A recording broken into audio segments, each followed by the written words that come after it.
All right, the preliminary report on Air India 171 has just been released. It was released at midnight on Friday night at the very last minute to the general public. We've taken last night and this morning to go over all the information in it and to kind of assemble it in a way that we can explain to you from a cockpit perspective, almost a second-by-second delineation of what took place inside that cockpit. I did a video yesterday talking about the Wall Street Journal, Air Current, and the Reuters report that talked about the fuel control switches being placed to cutoff. That is consistent with what is in this report. In addition to that, there is some amplifying information about the timing of all of that. You can draw your own conclusions. In a preliminary report like this, they don't generally come to a definitive reason for why something was done. They just tell you the somethings that were done, and then you can draw your own conclusions. Now, the final report may be a year or two away. In that report, many times they will go to the why part of it and try to come up with a definitive reason for why. But I think it's pretty clear from this report exactly what happened in that cockpit on June the 12th. So let me begin at the top of the report, and then I'm going to amplify some of the information for you. It's absolutely fascinating, all right, and especially the conversation back and forth between the two pilots, because now we have the cockpit voice recorder information. That's something that Reuters and Wall Street Journal didn't have. So the background is this: on June 12th, 2025, that was just last month, Boeing 787 operated by Air India out of Ahmedabad to Gatwick Airport crashed about 60 seconds after takeoff. It was AI 171. We know all that information already. They assembled a team almost immediately, and over in India, it's the AAIB. It's their Aviation Investigation Board. Then they brought in the NTSB from the United States. You wonder, well, why did they do that? Well, because it was a Boeing product that was involved. And so they'll always bring in the country of manufacturer origin. So they invited the NTSB in addition to that. There were citizens on board from the UK, Portugal, and Canada. So they also invited the Canadian TSB and some others in to help assist with the investigation. The final team that was put together consisted of the NTSB from the US, technical advisors from Boeing, and GE. Why GE? GE was who produced those engines. So the engines on the wings were General Electric engines, and the FAA. So all of that team with all the other players put together were assembled. The next page tells us who was in charge of the investigation. All of the local Indian authorities with all of their names are listed. And then underneath of it is a very interesting paragraph. And I'm going to read this next sentence and a half to you because I don't think anybody else has highlighted this or is talking about it, but I think it's absolutely germane to the root cause behind what actually happened in this crash. And here it goes. Experienced pilots, engineers, aviation medicine specialists, aviation psychologists, and flight recorder specialists have been taken on board as subject matter experts to assist in the investigation. Why in the world would they bring in an aviation psychologist to help with this investigation? I think that's absolutely critical and important to where this is going. I think a year from now, or whenever the final report comes out, I think the aviation psychologist is going to be a huge player in the final conclusions. What this tells me is this: once they downloaded the information from the flight data recorder and the cockpit voice recorder, it was clear that one of the two pilots, one of the two human beings in that cockpit, placed those fuel control switches from run to cut off. And so therefore, I think having a psychologist involved in this conversation is hugely important. That's one of the reasons why we're going to open up a conversation on this channel going forward about the mental health and certainly the emotional health of pilots. In fact, we're going to do an interview here in just a few minutes after I get done with this video.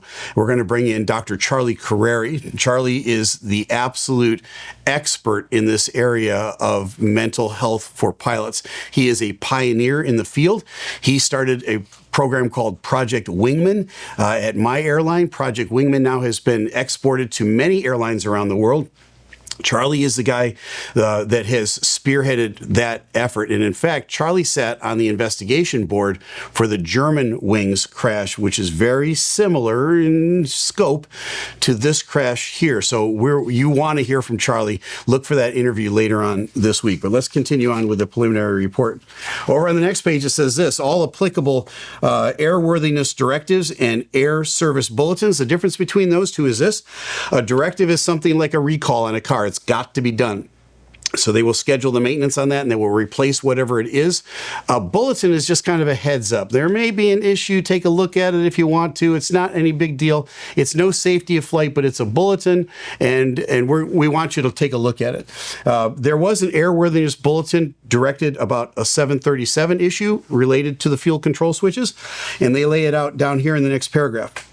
The FAA issued special airworthiness information bulletin, all right, that's the lesser of the two, on December 17th back in 2018 regarding the potential disengagement of fuel control switches in the locking feature portion of them.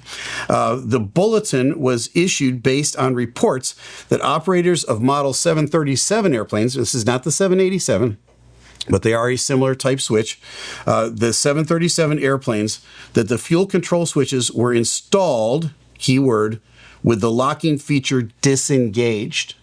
All right, so let me show you a picture now on the screen of what the locking feature is. It's just a little piece of metal that's flat on one side and it's rounded on the other.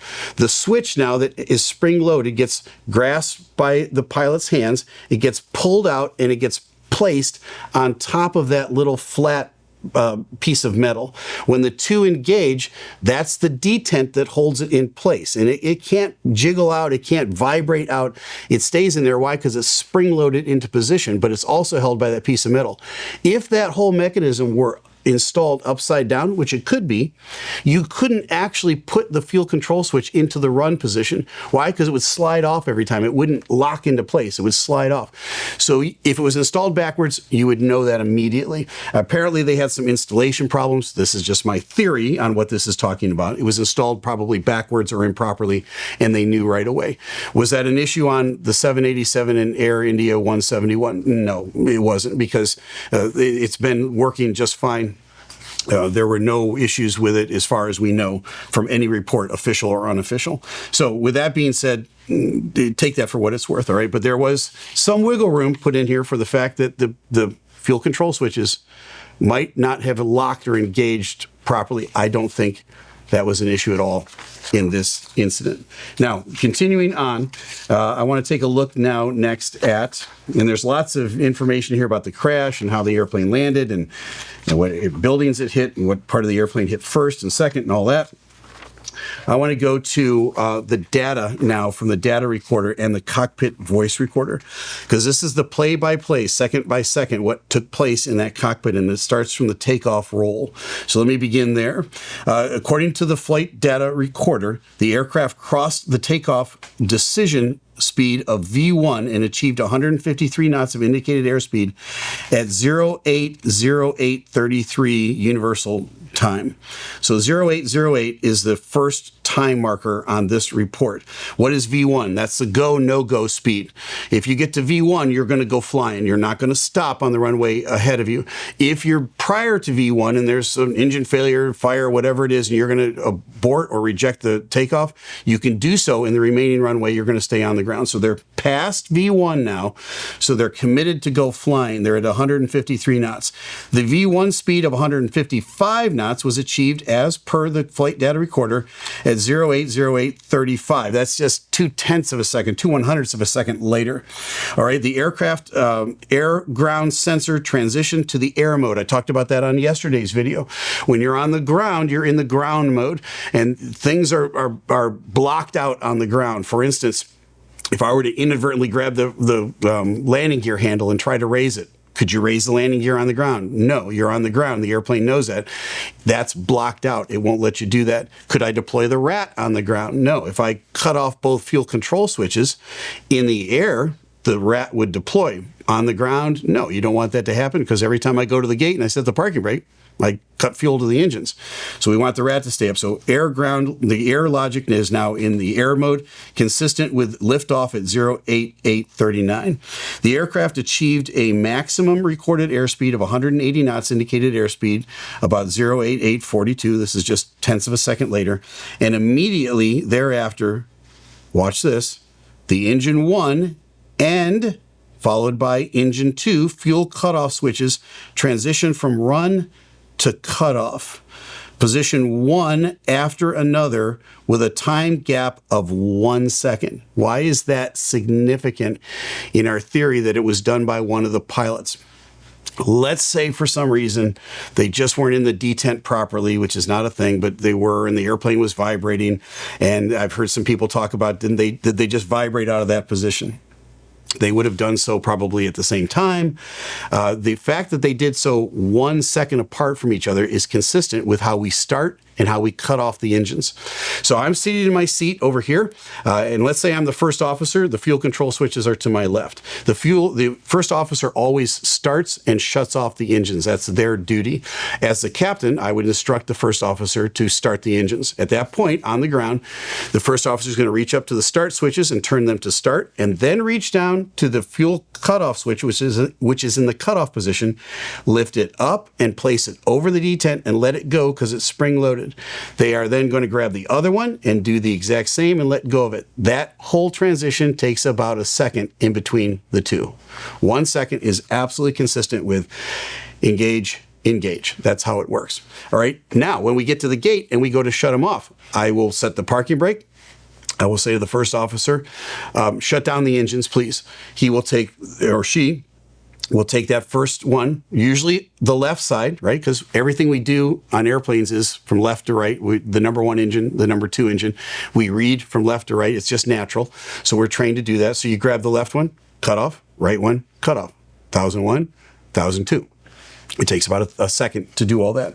So this is very consistent with what we think to be true so far, that a human being actually put them to cut off. They were positioned one after another with a gap of 1 second. The engine N1 and N2, those are the turbines inside the engine where we're getting a reading of how much power we're getting out of the engine. Both of those now begin to decrease from their takeoff values as the fuel supply to the engine was cut off. So when you put those two switches to cut off, it cuts off a valve in the engine and it cuts off fuel completely. The engines begin now to spool down, and we read that on N1 and N2. The pilots are going to hear it in their ear before they see it on the instrument in front of them. That's important. I'll come back to that in a second.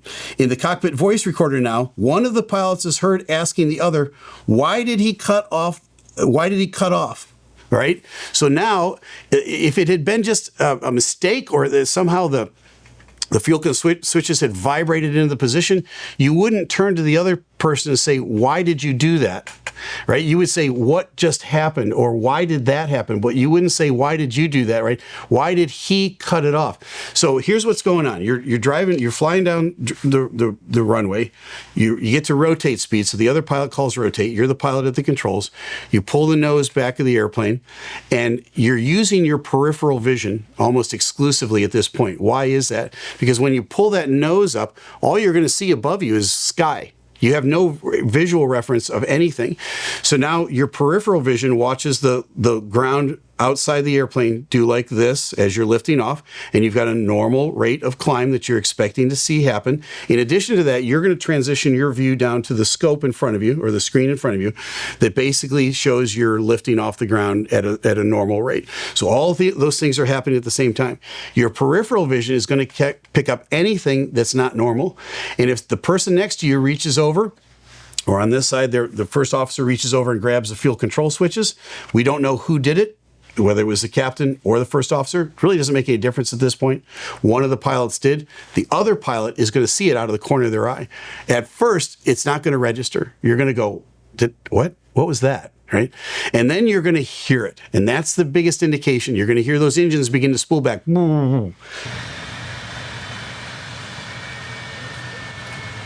At that point, you're going to go, whoa, wait a minute. Did I just see what I thought I saw? That takes a split second. You're going to turn to the other person and you're going to say, why did you do that? Now, whatever comes out of the mouth of the other person at this point is really kind of irrelevant. I think the report here goes on to say that after he said, "Why'd you cut it off?" he says the other pilot responded that he did not do so. I have 8 kids, and every time I caught my kids red-handed in something and I would confront them with it, they would say, "I didn't do it." All right. I don't think what comes out of the other pilot is relevant to this. There's only 2 people in that cockpit, and one of them saw the other do like this and heard the engines roll back. There is no procedure anywhere in the history of aviation where immediately after rotate, you grab both fuel control switches and place them to cut off. There simply is not. This was not a mistake. This was something that was done intentionally. So with that being said, it's consistent with 1001, 1002. The pilot now at the controls, or maybe the other pilot, maybe it was a pilot flying that did it. We don't know. Looks, confronts the other pilot. You're going to go naturally back and look outside the airplane for a second. Maybe you're going to push the power levers up. That takes a second or two. You got to work through denial for a couple of seconds. And then at some point when you see it registers with you what's going on, you're going to instinctively reach over and grab those fuel control switches and put them back in the run position. That happened here. So all of that, when they were placed to cut off, the rat deployed about 4 seconds later. That's consistent with how the rat works. That's why we saw the rat. And then the pilot now says, as according to the flight data recorder, both engines N2 values passed below the minimum idle. The rat deployed at that point.